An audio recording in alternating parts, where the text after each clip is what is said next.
여러분, 이기는 것이란 무엇일까요? 다른 사람을 짓밟고 2등은 가치 없는 것이라고 세상이 얘기할지 모르지만 세상 사람들과 다르게 보아야 합니다.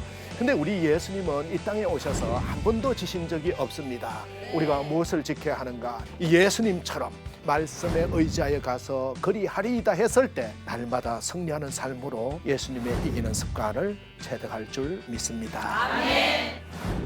4인 4세 전옥표 목사의 예수님의 이기는 습관 많은 시청 바랍니다.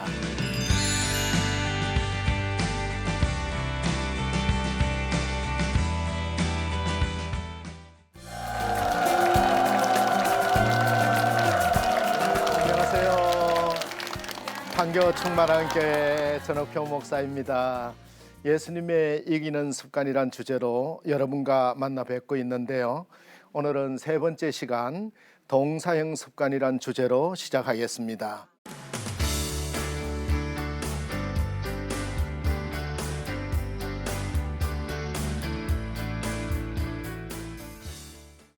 목회를 시작하기 전에 대기업에서 임원으로 있었는데 어느 날 현장에 부임해서 봤더니 각 지점장들이 이 지점장 머리 뒤에다가 자리 뒤에다가 큰 현수막들을 다 붙여놨어요.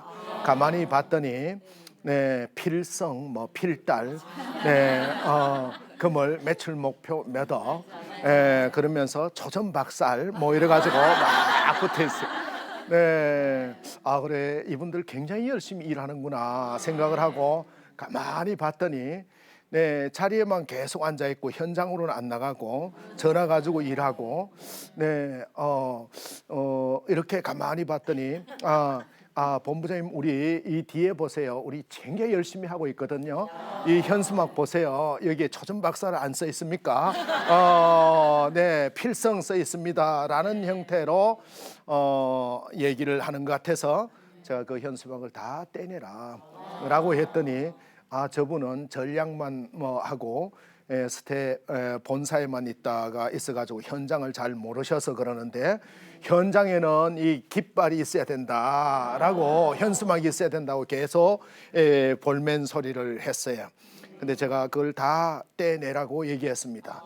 그걸로 성과가 나는 것이 아니라 발로 걸어갔을 때 성과가 나는 거다. 입으로 구호와 슬로건에서 일어나는 것이 아니라 우리가 어떻게 실행하는가가 중요하다라는 것이지요. 행함이 없는 믿음은 죽은 것이니라. 구원은 믿음으로 주를 주로 시인했을 때 우리는 영원한 영생을 얻을 수 있다고. 사탄아 물러가라고 선포하셨어요. 일어나라고. 동사와 명사의 차이가 무엇인지 아세요? 네, 그렇지요. 동사는 명사는 머물러 있는 것이고 동사는 움직이는 것이죠. 멈추어서는 변화가 없고 움직여야 변화가 일어나는 것입니다. 이 세상의 모든 것은 움직이지 않는 것이 없습니다. 죽은 것들은 움직이지 않지요. 그래서 동사형 습관을 가지려면 네 가지 구조를 가져야 돼요. 그 네 가지 구조가 뭔가 하면 첫 번째는 목표를 선언해야 돼요. 그러니까 나 신앙생활 잘할 거야 라는 선언의 구조가 하나가 있는 거예요. 나 이번에 1등 할 거야. 나 이번에 정말로 위대한 과학자가 될 거야 라는 선포가 있어야 된다라는 게 하나의 구조고, 근데 거기서 일어나는 것이 아니라 동사형 습관을 갖는 데서는 방향을 정해야 돼요. 북쪽으로 갈 것인지 남쪽으로 갈 것인지. 나 최대한 빨리 갈 거야 라는 어떤 걸 스피드를 정했다면 방향이 맞아야 된다. 그 다음에는 실행, 단단히로 행해야 된다라는 거예요. 몸무게를 감량하고 싶다면 나 몸무게 감량해야 돼요. 방향을 정했다면 그 다음에는 하루에 나는 계단 걸어 다닐 거야 라든지, 음식을 먹을 때 예를 들어서 15분 룰을 지킨다든지 이런 단단히로 행하는 실행단이 있어요. 그리고 이거를 하루만 계속하면 좋은 성과가 나지 않게 지속적으로 해야 되기 때문에 지속적인 자극이 일어나는 동기부여, 그러니까 선언과 행동과 실행과 동기부여, 이것이 동사형 습관을 완성시켜 주는 거예요. 그래서 우리 주님은 하나님 나라의 백성에 대해서 강론하셨어요. 하나님 나라의 백성은 이렇게 살아야 된다라고 하셨는데 실제 제자를 부르셔서 삼으시고 그리고 나가셔가지고 단단히로 병든 자를 고치시고 가난한 자에게 복음을 전파하시고 절망 가운데 있는 사람들에게 희망을 계속해서 주신 이러한 동기부여를 계속해 나갔던 모습을 볼 수가 있는 것이지요. 야고보서 2장 17절에 보면 이와 같이 행함이 없는 믿음은 그 자체가 죽은 것이라. 또 2장 26절에 보면 영혼이 없는 몸이 죽은 것 같이 행함이 없는 믿음은 죽은 것이니라 라고 얘기했습니다. 행하지 않고 기도만 한다고 기적이 일어나는 것이 아니라 지팡이로 홍해를 가를 때 기적이 일어났거든요. 모세의 지팡이로 바위를 쳤을 때 물이 솟아났거든요. 그 물을 내렸을 때 역사가 일어났음을 기억해야 된다라는 것이지요. 그래서 동사형 인간, 그러므로 무엇이든지 저희의 말하는 바는 행하고 지키되 저희의 하는 행위는 본받지 말라. 저희는 말만 하고 행치 아니하며. 마태복음 23장 4절 3절 4절에 주님은 바리새인과 서기관들에 대해서 말만 하고 행하지 않는다고 꼬집어서 말씀하고 계세요. 우리 예수님의 이기는 습관은 말만 하고 바리새인과 서기관들처럼 멈춰 있는 것이 아니라 행하고 지켜야 된다. 그래서 말만 하고 행치 아니한 걸 책망하는 걸 볼 수가 있어요. 동사형과 명사형의 차이는 결국은 어떻게 행동하는가의 차이가 있어요. 행동 부분에서 실행을 우선으로 doing하는 사람, doing first 하는 사람을 동사형이라 그러고 구호를 우선으로 하는 사람을 명사형이라고 얘기를 해요. 또한 사명이 틀려요. 소명으로 일하는 사람을 동사형이라 그러고 명사형인 사람은 모든 것을 일로만 생각하는 거예요. 또 한 가지는 동사형인 사람은 목표를 달성하는 성과 중심으로 일을 해요. 근데 명사형은 이유를 드러내서 설명하려고 하는 경향이 있는 것이지요. 그래서 우리가 동사형 습관, 예수님의 동사형 습관은 아주 쉬운 거예요. 행하는 거에서 율법을 다 행하라는 것이 아니라 죄를 자백하는 거, 기도하는 거, 믿음으로 서는 거, 이런 작은 것들의 행함이 없이는 하나님 나라를 얻을 수 없다라고 말씀하는 걸 볼 수 있어요. 율법의 행함을 의미하는 것이 아니라 구원은 믿음으로 주로 시인했을 때 우리는 영원한 영생을 얻을 수 있다고 말씀하는 걸 볼 수가 있어요. 힘든 목표는 작은 행동으로 이루어집니다. 여러분, 큰 위대함들은 결국은 작은 것들이 모여서 위대함을 만들거든요. 등산을 해보시지요. 등산을 할 때 등산을 잘하는 분들은 위로 올라갈수록 처음에는 경치를 구경하다가 정상에 가까울수록 힘이 들수록 발밑만 보고 걸어가요. 한 발짝 한 발짝을 걸어가다 보면 어느덧 정상에 와 있는 걸 볼 수가 있는 것이지요. 우리는 부자가 되려 그러면 어떤 거예요? 조금씩 저축해 나가다 보면 언젠가 부자가 돼 있어요. 내가 몸무게를 감량하려 그러면 대중교통을 이용하고 어때요? 또 계단걸을 다니는 거, 이런 작은 운동들이 쌓여서 엄청난 부분을 이룰 수가 있다. 우등생이 되려 그러면 나 공부 잘해야지, 영어 잘해야지, 이런 거 가지고는 안 되고 하루에 영어 3문장 암기하기, 영어 단어 10개 외우기, 이런 식으로 해서 작은 거 단단히로 하나하나 해나갈 때 힘든 목표들이 이루어지는 걸 볼 수가 있지요. 우리 신앙생활 잘해야 된다. 그러면서 주일 성수는 안 하면 신앙생활을 잘하지 못하게 되지요. 아주 작은 거에서 이루어진다. 마가복음 5장 25절 29절에 보면은 12회를 혈루증으로 앓은 한 여인이 있지요. 많은 의원들한테 가서 많은 괴로움을 받았다고 얘기를 해요. 그리고 가지고 있던 것도 다 허비하고 아무 효험도 없고, 그리고 나서 더 막 병이 중하던 차에 예수의 소문을 들었어요. 예수의 소문을 듣고 이분이 많은 의원, 모든 재산과 모든 걸 낭비하고 탕진했는데 이제 절망 속에 있지요. 근데 예수의 소문을 듣고 무리 가운데서 껴서 뒤로 왔어요. 여러분 절망해서 누워 있는 것이 아니라 나 이제 그 소문도 다 필요 없어 팽개친 게 아니라 그걸 듣고 내 무리 가운데서 껴서 예수님 뒤로 와서 그의 옷에 손을 대니 했어요. 그의 혈루 근원이 곧 마름에.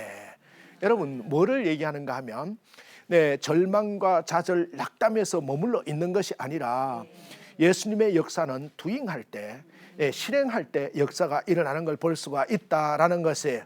그래서 이런 동사행 습관을 가지기 위한 습관의 구조 4가지 구조를 같이 생각해 보도록 하겠어요.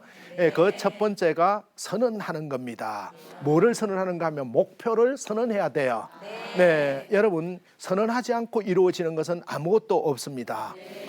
상상해 보지 않은 미래는 도래되지 않아요.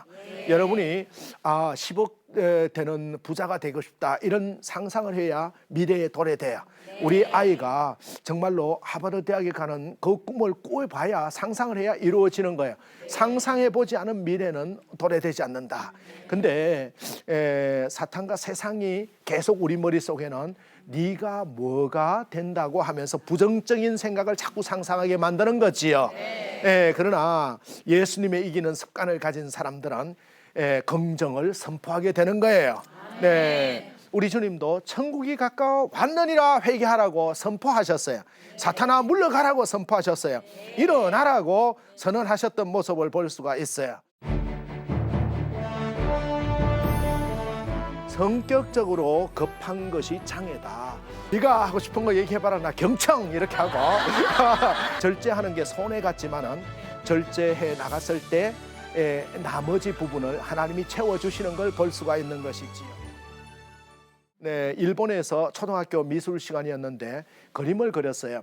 그런데 아이들이 정물화를 그리는데 다들 그림을 사과도 그리고 꽃병도 그리고 잘 그리고 있는데 한 아이는 하얀 도화지에 까만 색을 칠하고 똑같은 비슷한 종류의 계속 크레파스로 그림을 그리고 있어요. 그래서 이 아이가 계속 똑같은 걸 그려서 너 뭐를 그렇게 그리고 있네? 아무 얘기도 안 해요. 그래서 좀 정신이 혼란스러운갑다 해서 상담 선생님한테 데려가서 상담을 하고 있는 중에 이 담임 선생님이 이 아이의 서랍을 열어봤더니 퍼즐 쪼가리가 있는 거예요. 그래서 혹시 이 아이가 어른들이 상상할 수 없는 엄청난 그림을 그린 건 아닐까 해서 실내 체육관에 선생님들 어서 와봐요. 그래서 그 조각을 맞춰봤더니 이 아이가 그린 그림이 큰 고래를 그려놨더라는 거예요. 그래서 우리가 크게 선언하면 크게 되고 작게 선언하면 작게 되는 걸 볼 수가 있는 거예요. 그래서 이러한 선언할 때 목표를 잘 선언할 때 사람들이 다루어지는 거예요. 내가 할 수 있고 너도 할 수 있고 주님께서 함께 하신다고 선언할 때 우리는 사람들을 다루어낼 수가 있는 거예요. 우리는 부부간의 성격 차이 때문에 못 살겠어요. 또 우리 아이가 말을 잘 안 들어요. 이렇게 얘기를 많이 하지요. 근데 각각 우리 마음속에 어린 아이 같은 성격 장애가 하나씩 다 있습니다. 목사님들도 다 있어요. 그래서 그걸 볼 줄 아는 눈이 있어야 되거든요.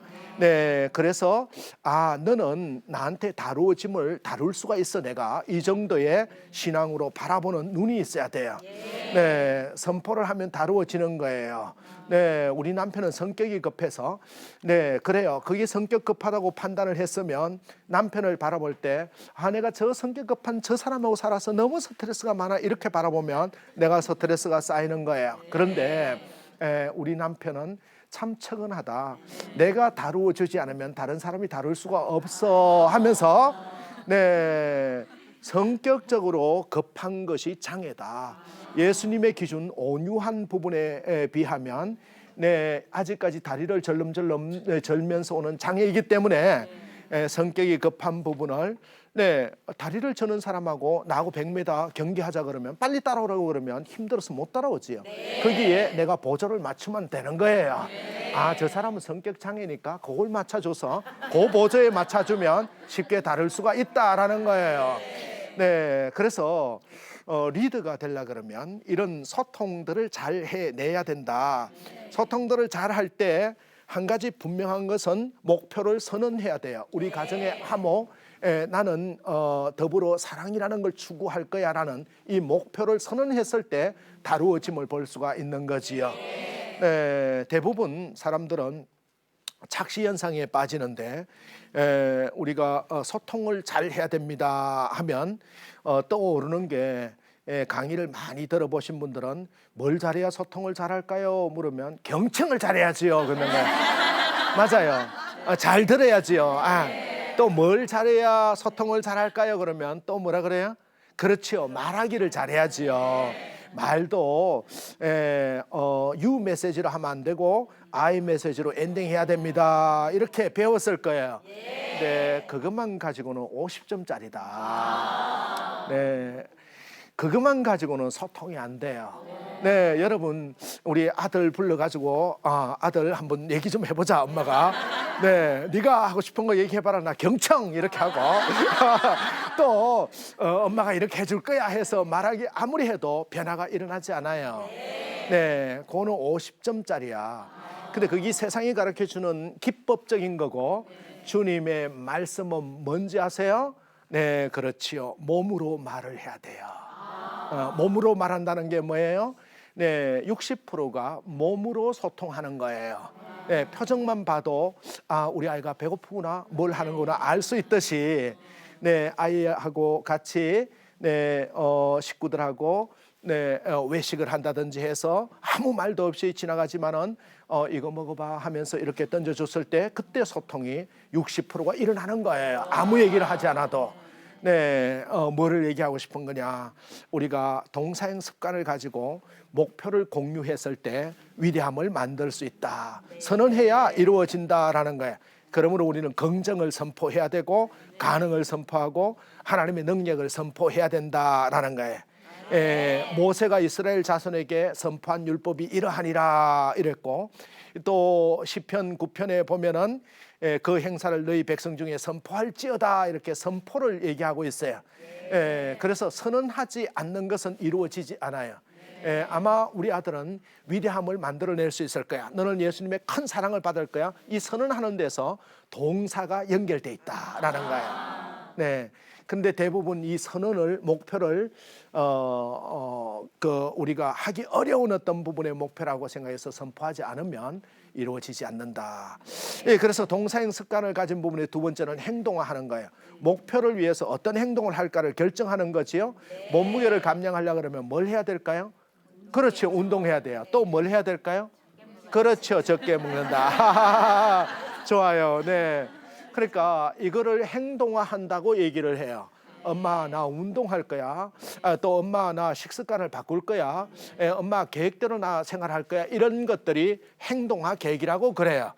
네, 그러니까 우리가 목표를 선언했어요. 첫 번째, 나 몸무게 감량할 거야 선언했다 그러면 두 번째 해야 될 것은 운동할 거야. 또 식습관을 바꿀 거야. 계획대로 생활할 거야. 이걸 행동화하는 단계라고 얘기를 해요. 네, 어느 50대 후반에 대기업에 다니던 임원으로 있던 분이 그저께 퇴직 임원이 고민을 가지고 저를 찾아왔습니다. 찾아와서 오랫동안 잘 알고 있던 지인이었는데 목사님 정말로 제가 목사님을 봤더니 균형 잡힌 생활을 하고 있는 것 같습니다. 그런데 퇴직하고 6개월 동안을 쉬어봤더니 정말 출근할 때는 좀 쉬었으면 좋겠다라고 생각했는데 6개월 동안 쉬니까 등산도 하고 몸은 좋아진 것 같은데 마음은 골마 터져가지고 다른 사람들 아침에 출근하는 거 보니까 그렇게 부럽다는 거예요. 더 이상 견딜 수가 없는데 아침에 출근하는 걸 보고 등산 가방을 올려매고 등산을 가려고 이렇게 하다가 아파트 베란다 앞에 딱 서면 내가 지금 뭘 하는 건가, 내가 살아서 뭘 할까 이런 생각이 자꾸 든다는 거예요. 시간이 지날수록 초조해지고 너무 힘든다는 거예요. 그래서 옛날에 쓴 제 책을 읽다가 내가 염치불구하고 좀 찾아왔다고 얘기를 하는 거예요. 그래서 제가 이렇게 얘기했어요. 그분이 여러 군데 상담을 받아봤는데 퇴직하고 퇴직금 다 날릴 수가 있으니까 사업도 하지 마라. 또 다른데 CEO나 이런데 잘못 가면 또 문제가 생긴다. 여러 가지 얘기를 잘 들어서 조심하고 있더라고요. 좋아요. 거기까지는 좋은데, 그래서 한 푹 1년 정도 놀려고 생각했는데 이분이 하나가 굉장히 잘못된 부분이 있어요. 방향을 정해놓지 않고 그냥 놀고 있는 거예요. 네, 아무 방향이 없는 거예요. 그냥 시간만 흘러가고 아침에 아이들 학교 보내고 전체 나가고 나면 자기가 이 등산 가방 메고 이 등산 갔다 오고 이렇게 쳇바퀴 도는 생활을 계속 해 나가다 보니까 몸은 좋아졌는데 마음은 계속해서 상처가 일어나고 우울해지고 자신감이 없어지고 절망 속으로 간다라는 것이지요. 그래서 제가 이렇게 얘기를 했어요. 한참 얘기를 하다가 그러지 말고 직장의 문을 두드리라. 헤드헌터가 이력서를 몇 군데 내고 또 타인의 얼굴을 걱정하지 말고 내가 할 수 있는 부분, 내가 잘하는 부분을 해라. 이렇게 해서 내가 잘하는 부분을 해보라고 얘기를 해서 팁을 얻었다 그러면서 밝은 모습으로 나가는 모습을 봤습니다. 네, 우리는 제책 모세처럼 기도하고 여호수아처럼 실행하라. 읽어보셨나요? 네, 제가 책 자랑하는 게 아니라 모세처럼 기도만 하고 있으면 되는 것이 아니라 여호수아처럼 실행해야 된다. 출애굽기 17장에 아말렉을 무찌른 역사는 모세는 지팡이를 들고 기도하러 올라갔고 어머니는 기도하고 아이는 열심히 나가서 싸운다는 거예요. 그때 역사가 일어난다라는 거예요. 네, 스티븐 스코트라는 거대한 그 부자가 한 분 있는데 이분은 직장에서 9번이나 퇴출을 당했는데 네, 이분이 어느 날 백만장자를 만나서 어떻게 부자가 되었습니까? 라고 한참 질문을 하고 이 백만장자가 되고 싶어하는 욕망을 가지고 한참 얘기를 했는데 네, 이분이 그 백만장자가 스티븐 스코트한테 이렇게 얘기를 해줬어요. 잠언을 하루 한 장만 읽으세요. 그러면 백만장자가 될 거예요. 그럼 너무 쉽다 해서 네, 와가지고 하루에 한 장 잠언을 계속 읽었어요. 근데 2년 만에 사장보다 유능한 사원이 되었고 5년 안에 엄청난 부자가 되었고 그는 몇 년 뒤에 수십억 달러를 판매하는 엄청난 부자가 되어서 솔로몬 부자학 31장이라는 책을 펴내가지고 베스트셀러 저자가 되었어요. 네, 우리가 동사형 습관을 기른다는 거, 행동화한다는 게 중요하다. 네, 세 번째는 이 통계획을 동사로 쪼개는 거예요. 시간을 쪼개는 게 아니고 행동을 쪼개는 것이지요. 시시한 것이 제일 중요한 거예요. 네, 그래서 제때 식사하는 거, 정시 출근하는 거, 약속 시간 지키는 거. 기도하라 하셨지. 또 우리가 위대함을 만드는 데서 기도가 중요하고 말씀을 읽는 게 중요하고 거기에 기적이 있다는 걸 볼 수가 있는 것이죠. 네, 우리는 아프면 걸으라는 얘기를 들을 때가 있어요. 목표를 향해서 일관성 있게 움직이는 것이 동사행위예요. 성경 66권은 그중에 가장 동사로 말씀하는 것 중에서 618번이나 말씀하는 게 일어나라라는 거예요. 네, 여러분 누워 있으라 얘기가 아니고 일어나라. 네, 일어나라. 그러니까 동사로 얘기하고 있다. 마지막으로 우리가 동사형 습관을 갖는 데서 제일 중요한 부분은 동기부여를 계속해서 해주는 거예요. 지속적인 자극이다. 자기를 상줘야 된다라는 거예요. 어떤 CEO의 자녀가 우리나라 기업 중에 유명한 기업이에요. 그 기업의 CEO의 자녀가 게임 중독에 빠졌어요. 하라는 공부 고3을 올라가는데 고3 학생인데 이제 하라는 공부를 안 하고 게임만 계속 하는 거예요. 이거를 어떻게 치료하는 갖은 수단을 다 해도 치료가 안 돼요. 그래서 어떻게 알다가 노크를 하다가 판교 충만한교회 전옥표 목사님을 찾아가야 되겠다. 이래서 찾아왔어요. 아이를 데리고 왔어요. 네, 저를 만나서 2시간 상담하고 나서 게임을 안 해요. 네, 게임 중독에서 벗어났어요. 네, 그래서 엄마가 목사님 너무 감사해요. 정말로 감사해요. 막 문자가 막 왔어요. 그래서 제가 이렇게 했어요. 저를 칭찬하지 말고 아이를 칭찬하세요. 아이를 계속해서 칭찬해 주세요. 알았어요, 목사님. 그래가지고 아이를 칭찬해주고 보상을 해주는데 그 이후에 한 2달 후에 또 만났더니 게임 안 하고 싶니 그랬더니 목사님이 얘기하셨잖아요. 우선순위를 앞에 놓고 그걸 던져버리라고. 그래서 저는 던져버렸어요. 네, 그러면서 공부를 우선순위에 놓고 던져버렸더니 별로 생각이 안 난다. 절제의 대가가 있음을 깨우치게 된 것이지요. 계속해서 자기 동기부여, 결국 남는 것은 힘들게 한 일이라는 걸 얘기합니다. 우리가 절제하는 게 손해 같지만은 절제해 나갔을 때 나머지 부분을 하나님이 채워주시는 걸 볼 수가 있는 것이지요. 믿음이 없이는 기쁘시게 못하나니 하나님께로 나아가는 자는 반드시 그가 계신 것과 또한 그가 자기를 찾는 자들에게 상 주시는 이심을 믿어야 할지니라. 히브리 11장 6절에 보면 하나님이 반드시 상을 주신다 했습니다. 우리는 구호와 슬로건보다도 이러한 동기부여를 통해서 하나님이 상 주시는 이심을 바라보면서 동사형 습관으로 doing first 하는 것들을 만들어서 날마다 나아가야 되겠습니다. 우리가 목표를 선언하고 그리고 방향을 잘 결정해서 그러면 그것을 단단히로 실행해 나가면서 지속된 자극을 통해서 동기부여를 통해서 나아갈 때 위대함이 만들어지고 예수님의 이기는 습관을 체득할 줄 믿습니다. 이번 주 강의는 여기까지 하겠습니다.